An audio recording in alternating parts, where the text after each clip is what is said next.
everyone, and welcome to another episode of Your Questions and Our Answers. I am Pooja, and today we have a special guest, Mr. Gaffar, our behavioral skills specialist, with us. And today, in this episode, we are diving into the topic of building confidence to help you improve your overall personality and increase your chances of landing into your dream job. So, we have handpicked 3 common questions that are related to confidence building. So let's get started. Gaffar, our first question is about boosting self-confidence in professional situations. How can individuals work on this? Great question, Pooja. And hello, everyone. I am sure all of you are doing great. Now, getting back to your question, Pooja. Building self-confidence in professional settings is all about developing self-awareness and honing certain skills.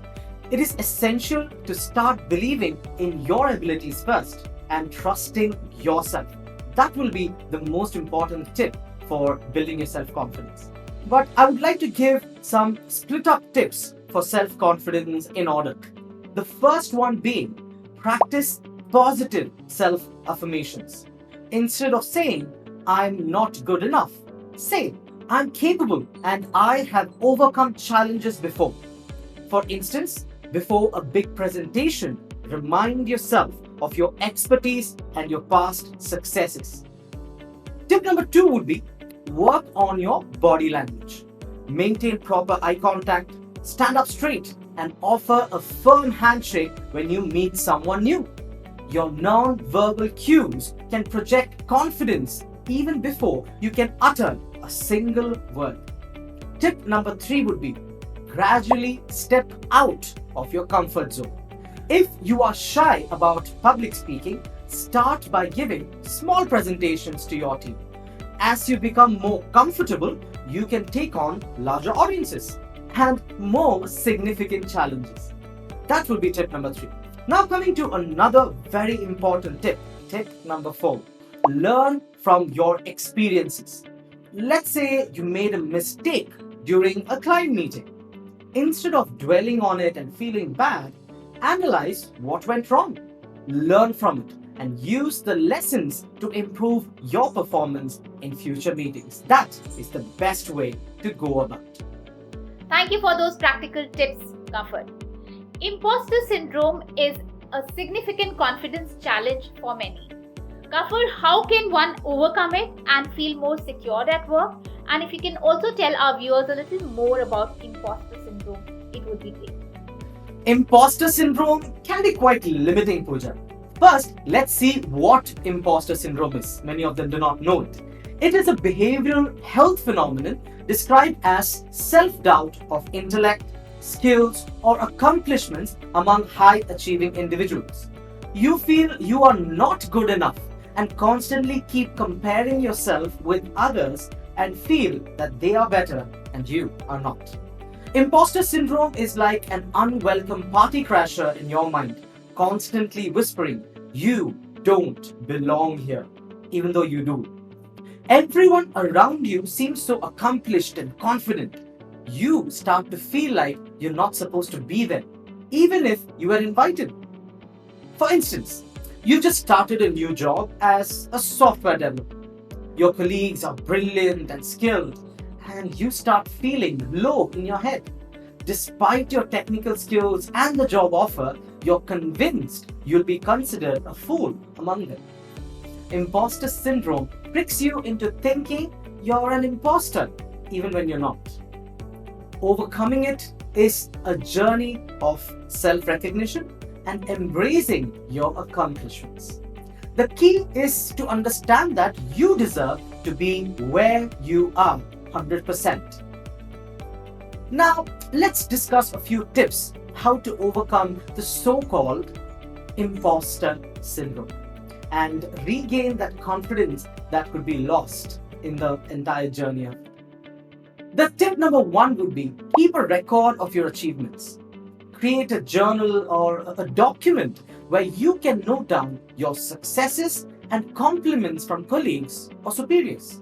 For instance, if you received a positive feedback on a project per se, make a note of it, write it down on that journal. That will make you feel a lot positive. Tip number 2, challenge negative self-talk. When you catch yourself thinking, I don't belong here, remind yourself of your qualifications and your experience. Replace self-doubt with affirmations of your skills and knowledge. Tip number 3, share your feelings with trusted colleagues or mentors. Talk to a mentor or a trusted colleague about your imposter syndrome. They can offer support and remind you of your value within the team. This is very important. Tip number 4, keep updating your knowledge and skills. Never stop that. Let's say you're in tech industry. Continue taking courses and certifications to stay up to date with the latest technologies. This not only boosts your confidence, but also makes you more valuable to your employer. These are tips that you need to keep in mind to overcome your imposter syndrome. That was pretty detailed. Thanks, Gaffer. Our next question is on interviews. Interviews can be nerve-wracking at times. Gaffer, how can individuals confidently handle job interviews and make a lasting impression on their probable employers? Job interviews are crucial, Pooja. Confidence in interviews comes from preparation and presenting your authentic self. It's about showing your skills and experiences with assurance. That is the most important thing to make sure that you can radiate confidence. Here are some tips that I can give you to excel in job interviews and boost your overall confidence. So, tip number 1 is research about the company and your role extensively. Let's consider, suppose you're interviewing for a marketing position at a tech startup. Research the company's products, target audience, and the recent marketing campaigns. When you speak about the company during the interview, you'll appear genuinely interested if you had done proper research about the company.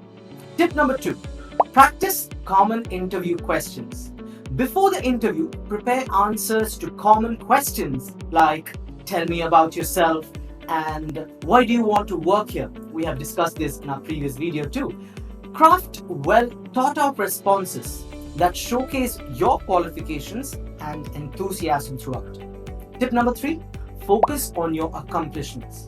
If you're asked about a challenging project, provide specific details about how you led a team to achieve a particular increase in sales. Make sure you give concrete examples of your successes, demonstrating your value to the potential employees. In the end, tip number 4 would be send a thank you note. After the interview, follow up with a thank you email expressing your gratitude for the opportunity to interview. Mention something specific from the interview that you learned from to show genuine interest and appreciation to them. There you have it. We have answered 3 common questions about building confidence for your dream job. Thank you, Gaffer, for your valuable insights. Oh, it was a pleasure being here, Pooja. Confidence is a skill that anyone can develop over time. Only with practice and dedication, I'm sure all our viewers are going to be super confident after today's video. Thank you so much, Pooja. If you have more questions or need advice on other aspects of personal or professional development, do leave them in the comments below. We'll be back with more answers in the next episode. Until then, do practice on improving your confidence, and thank you for joining us today on Your Questions and Our Answers. Thank you.